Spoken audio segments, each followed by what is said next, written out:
Welcome to Not Milk Never Milk. Subscribe if you're lactose intolerant. You start by installing the dashboard software on the Forza PC because local telemetry needs low latency. Once installed, open Forza settings and enable telemetry or UDP output. Write down the IP and port listed.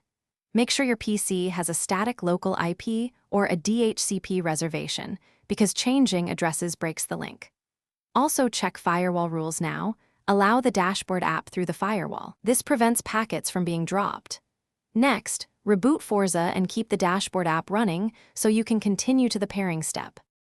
Now you configure the dashboard to accept Forza telemetry, which is where mapping happens. Open the app's input/source menu, choose UDP and type the game IP and port noted earlier. Once connected, set sampling to 10Hz to test, then raise to 2050Hz for smoother updates if the CPU and network handle it.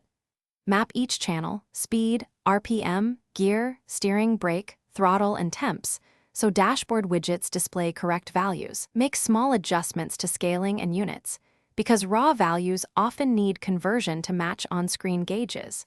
Finish by testing in a short driving session to confirm live data.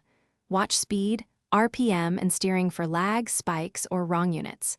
Once readings are reliable, save a profile and label it, for example wheel or controller, so you can switch quickly.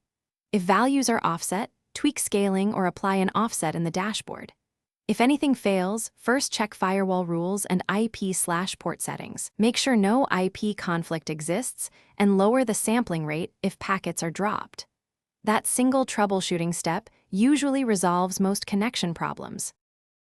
Thanks for watching. If this was helpful, leave a like and consider subscribing. See you next time.